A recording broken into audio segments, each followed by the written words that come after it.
ओम शांति। 22/9/25 की वाणी है। मीठे बच्चे, अपनी दिल पर हाथ रखकर पूछो कि बाबा जो सुनाते हैं क्या हम सब पहले जानते थे? जो सुना है उसे अर्थ सहित समझकर खुशी में रहो। प्रश्न: इस ब्राह्मण धर्म में सबसे अधिक ताकत है, कौन सी और कैसे? उत्तर: तुम्हारा यह ब्राह्मण धर्म ऐसा है जो सारे विश्व की सद्गति श्रीमत पर कर देते हैं। ब्राह्मण ही सारे विश्व को शांत बना देते हैं। तुम ब्राह्मण कुलभूषण देवताओं से भी ऊंचे हो। तुम्हें बाप द्वारा यह ताकत मिलती है। तुम ब्राह्मण बाप के मददगार बनते हो। तुम्हें ही सबसे बड़ी प्राइज मिलती है। तुम ब्रह्मांड के भी मालिक और विश्व के भी मालिक बनते हो। ओम शांति। मीठे मीठे रूहानी सिखिलदे बच्चों प्रति रूहानी बाप बैठ समझाते हैं। रूहानी बच्चे जानते हैं रूहानी बाप एक ही बार हर 5000 वर्ष के बाद आते हैं जरूर। कल्प नाम रख दिया है जो कहना पड़ता है। इस ड्रामा की अथवा सृष्टि की आयु 5000 वर्ष है। यह बातें एक ही बाप बैठ समझाते हैं। यह कभी भी कोई मनुष्य के मुख से नहीं सुन सकते। तुम रूहानी बच्चे बैठे हो। तुम जानते हो बरोबर हम सभी आत्माओं का बाप वह एक है। बाप ही बच्चों को बैठ अपना परिचय देते हैं जो कोई भी मनुष्य मात्र नहीं जानते।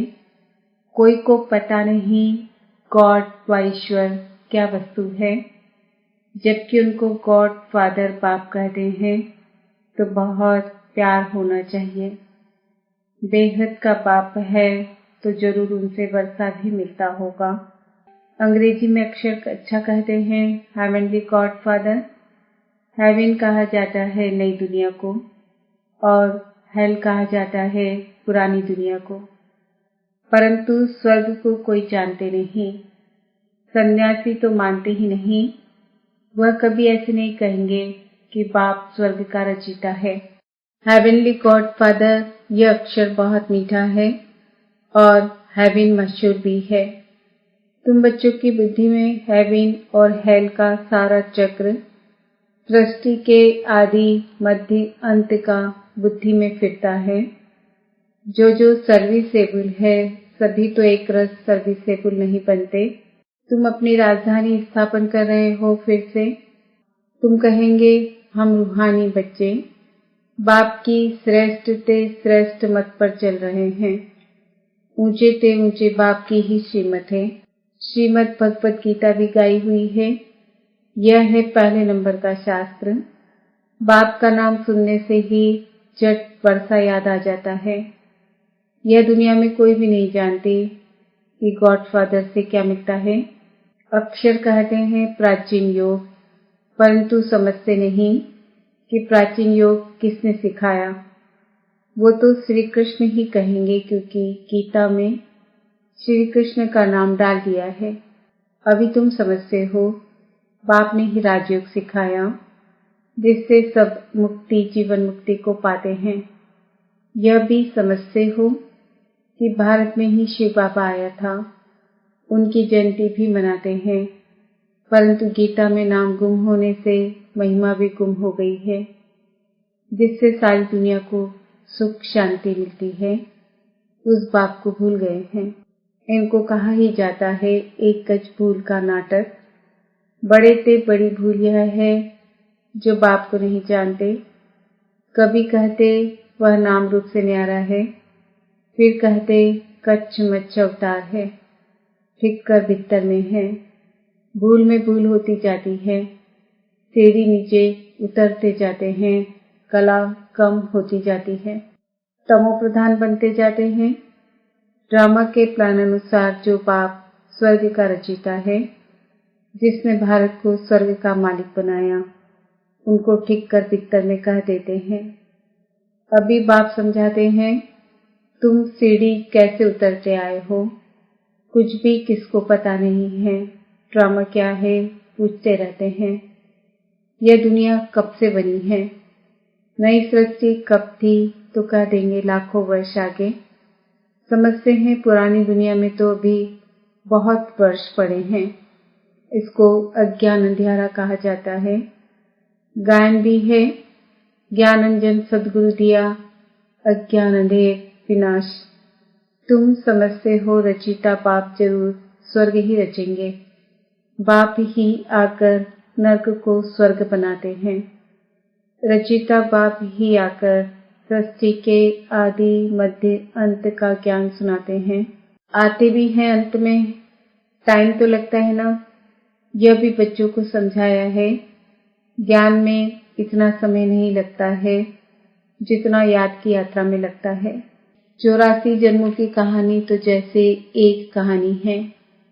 आज से 5 वर्ष पहले किन्हों का राज्य था, वह राज्य कहाँ गया। तुम बच्चों को अब सारी नॉलेज है। तुम हो कितने साधारण अजामिल जैसे पापी, अहिल्याएं कुब्जाएं भिल्लियां उनको कितना ऊंच बनाते हैं। बाप समझाते हैं तुम क्या से क्या बन गए हो। बाप आकर समझाते हैं पुरानी दुनिया का हाल देखो क्या है। मनुष्य कुछ भी नहीं जानते कि सृष्टि का चक्र कैसे फिरता है। बाप कहते हैं तुम अपने दिल पर हाथ रखकर पूछो, आगे यह कुछ जानते थे, कुछ भी नहीं। अभी जानते हो। बाबा फिर से आकर हमको विश्व की बादशाही देते हैं। कोई की बुद्धि में नहीं आएगा कि विश्व की बादशाही क्या होती है। विश्व माना सारी दुनिया। तुम जानते हो बाप हमको ऐसा राज्य देते हैं जो हमसे आधा कल्प तक कोई छीन नहीं सकते। तो बच्चों को कितनी खुशी होनी चाहिए। बाप से कितना बार राज्य लिया है। बाप सत्य है, सत्य शिक्षक भी है, सद्गुरु भी है। कब सुना ही नहीं, अभी अर्थ सहित तुम समझते हो। तुम बच्चे हो, बाप का तो याद कर सकते हो। आजकल छोटेपन में ही गुरु करते हैं। गुरु का चित्र बनाए भी गले में डालते हैं, वह घर में रखते हैं। वहां तो वंडर है। बाप, शिक्षक, सद्गुरु सब एक ही है। बाप कहते हैं मैं साथ में ले चलूंगा। तुमसे पूछेंगे क्या पढ़ते हो, बोलो हम नई दुनिया में राजाई प्राप्त करने के लिए राजयोग पढ़ते हैं। यह है ही राजयोग। जैसे बैरिस्टर योग होता है तो जरूर बुद्धि का योग बैरिस्टर तरफ जाएगा। टीचर को जरूर याद तो करेंगे ना। तुम कहेंगे हम स्वर्ग की राजाई प्राप्त करने के लिए ही पढ़ते हैं। कौन पढ़ाते हैं? शिव बाबा भगवान। उनका नाम तो एक ही है जो चला आया है। रथ का नाम तो है नहीं। मेरा नाम है ही शिव। बाप शिव और रथ ब्रह्मा कहेंगे। अभी तुम जानते हो यह कितना वंडरफुल है। शरीर तो एक ही है। इनको भाग्यशाली रथ क्यों कहते हैं? क्योंकि शिव बाबा की प्रवेशता है तो जरूर 2 आत्माएं ठहरी। यह भी तुम जानते हो और किसको तो यह ख्याल में भी नहीं आता। अब दिखाते हैं भागीरथ ने गंगा लाई, क्या पानी लाया? अभी तुम प्रैक्टिकल देखते हो क्या लाया है, किसने लाया है, किसने प्रवेश किया है। बाप ने किया ना। मनुष्य में पानी थोड़े ही प्रवेश करेगा, जटाओं से पानी थोड़े ही आएगा। इन बातों पर मनुष्य कभी ख्याल भी नहीं करते हैं। कहा ही जाता है रिलीजन इज माइट। रिलीजन में ताकत है। बताओ सबसे जास्ती किस रिलीजन में ताकत है? ब्राह्मण रिलीजन में। यह ठीक है, जो कुछ ताकत है ब्राह्मण धर्म में ही है और कोई रिलीजन में कोई ताकत नहीं। तुम अभी ब्राह्मण हो। ब्राह्मणों को ताकत मिलती है बाप से, जो फिर तुम विश्व के मालिक बनते हो। तुम्हारे में कितनी बड़ी ताकत है। तुम कहेंगे हम ब्राह्मण धर्म के हैं। किसकी बुद्धि में नहीं बैठेगा। विराट रूप बल बनाया है, परंतु वह भी आधा है। मुख्य रचता और उनकी पहली रचना को कोई नहीं जानते। बाप है रचता, फिर ब्राह्मण है चोटी, इसमें ताकत है। बाप को सिर्फ याद करने से ताकत मिलती है। बच्चे तो जरूर नंबरवार ही बनेंगे ना। तुम इस दुनिया में सर्वोत्तम ब्राह्मण कुलभूषण हो, देवताओं से भी ऊंच हो। तुमको अब ताकत मिलती है। सबसे जास्ती ताकत है ब्राह्मण धर्म में। ब्राह्मण क्या करते हैं? सारी विश्व को शांत बना देते हैं। तुम्हारा धर्म ऐसा है जो सर्व की सद्गति करते हैं श्रीमत द्वारा। तब बाप कहते हैं तुमको अपने से भी ऊंच बनाता हूँ। तुम ब्रह्मांड के भी मालिक, विश्व के भी मालिक बनते हो। सारे विश्व पर तुम राजाई करेंगे। अभी गाते हैं ना, भारत हमारा देश है। कभी महिमा के गीत गाते, कभी फिर कहते भारत की क्या हालत है। जानते नहीं कि भारत इतना ऊंच कब था। मनुष्य तो समझते हैं स्वर्ग अथवा नरक यहाँ है। जिसको धन मोटर आदि है वह स्वर्ग में है। यह नहीं समझते स्वर्ग कहा ही जाता है नई दुनिया को। यहाँ सब कुछ सीखना है। साइंस का हुनर भी फिर वहाँ काम में आता है। यह साइंस भी वहाँ सुख देती है। यहाँ तो इन सब से है अल्पकाल का सुख।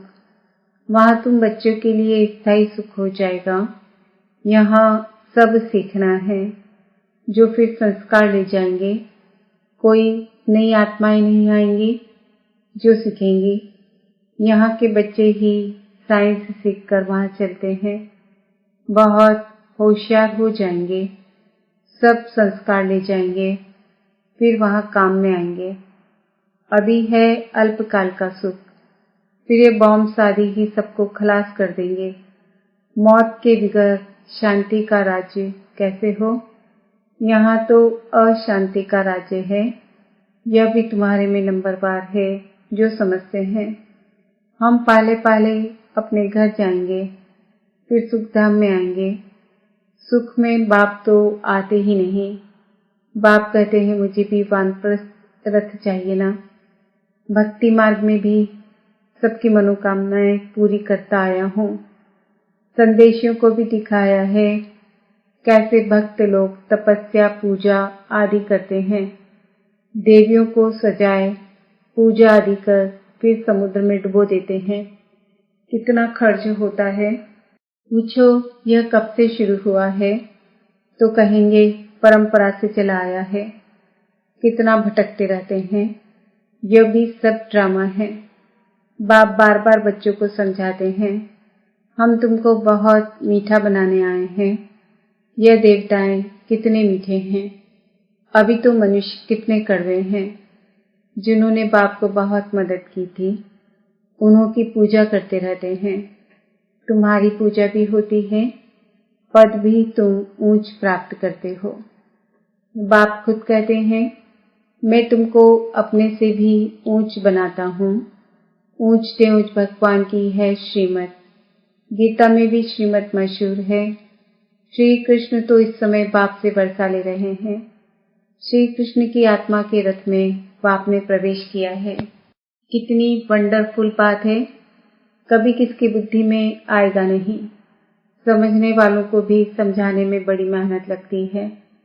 बाप कितना अच्छी रीति बच्चों को समझाते हैं। बाबा लिखते हैं सर्वोत्तम ब्रह्मामुख वंशावली ब्राह्मण। तुम ऊंच सर्विस करते हो तो यह प्राइज मिलती है। तुम बाप के मददगार बनते हो तो सबको प्राइज मिलती है। नंबर बार पुरुषार्थ अनुसार। तुम्हारे में भी बड़ी ताकत है। तुम मनुष्य को स्वर्ग का मालिक बना सकते हो। तुम रूहानी सेना हो। तुम यह बेज नहीं लगाएंगे तो मनुष्य कैसे समझेंगे कि यह भी रूहानी मिलिट्री है। मिलिट्री वालों को हमेशा बेज लगा हुआ होता है। शिव बाबा है नई दुनिया का रचयिता। वहाँ इन देवताओं का राज्य था, अब नहीं है। फिर बाप कहते हैं मन मना भाव, देह सहित सब संबंध छोड़ मामेकम याद करो तो श्री कृष्ण की डिनाइस्टी में आ जाएंगे। इसमें लज्जा की तो बात ही नहीं। बाप की याद रहेगी। बाप इनके लिए भी बताते हैं, यह नारायण की पूजा करते थे। नारायण की मूर्ति साथ में रहती थी। चलते फिरते उनको देखते थे। अभी तुम बच्चों को ज्ञान है, बैस तो जरूर लगा रहना चाहिए। तुम हो नर को नारायण बनाने वाले, राजयोग भी तुम ही सिखलाते हो। नर से नारायण बनाने की सर्विस करते हो। अपने को देखना है, हमारे में कोई अवगुण तो नहीं है। तुम बच्चे बाप दादा के पास आते हो। बाप है शिव बाबा, दादा है उनका रथ। बाप जरूर रथ द्वारा ही मिलेंगे ना। बाप के पास आते हैं रिफ्रेश होने, सन्मुख बैठने से याद पड़ती है। बाबा आया है ले जाने के लिए। बाप सन्मुख बैठे हैं तो जास्ती याद आनी चाहिए। अपनी याद की यात्रा को वहां भी तुम रोज पढ़ा सकते हो। अच्छा, मीठे मीठे सिकिल दे बच्चों प्रति माता पिता बाप दादा का याद, प्यार और गुड मॉर्निंग। रूहानी बाप की रूहानी बच्चों को नमस्ते। हम रूहानी बच्चों की रूहानी माता पिता बाप दादा को याद, प्यार, गुड मॉर्निंग, नमस्ते, ओम शांति। धारणा के लिए मुख्य सार, अपने को देखना है कि हमारे में कोई अवगुण तो नहीं है। जैसे देवताएं मीठे हैं, ऐसा मीठा बना हूं। बाप की श्रेष्ठ से श्रेष्ठ मत पर चल अपनी राजधानी स्थापन करनी है। सर्विसेबल बनने के लिए सृष्टि के आदि, मध्य, अंत का, हेवन और हेल का ज्ञान बुद्धि में फिराना है। वरदान, खुदाई खिदमतकार की स्मृति द्वारा सहज याद का अनुभव करने वाले सहज योगी भव। खुदाई खिदमतकार अर्थात जो खुदा व बाप ने खिदमत दी है, उसी सेवा में सदा तत्पर रहने वाले। सदा यही नशा रहे कि हमें स्वयं खुदा ने खिदमत दी है। कार्य करते हुए जिसने कार्य दिया है उसको कभी भूला नहीं जाता। तो कर्मणा सेवा में भी यह स्मृति रहे कि बाप के डायरेक्शन अनुसार कर रहे हैं, तो सहज याद का अनुभव करते सहज योगी बन जाएंगे। स्लोगन, सदा गॉडली स्टूडेंट लाइफ की स्मृति रहे तो माया समेत नहीं आ सकती। आज का स्वमान है, मैं आत्मा सहज योगी हूँ। आज के व्यक्ति इशारे, अब लगन की अग्नि को प्रज्वलित कर योग को ज्वाला रूप बनाओ। जितना स्थापना के निमित्त बने हुए ज्वाला रूप होंगे, उतना ही विनाश ज्वाला प्रत्यक्ष होगी। संगठन रूप में ज्वाला रूप की याद विश्व के विनाश का कार्य संपन्न करेगी।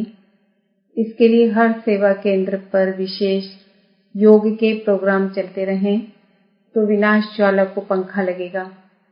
योग अग्नि से विनाश की अग्नि जलेगी, ज्वाला से ज्वाला प्रज्वलित होगी। ओम शांति।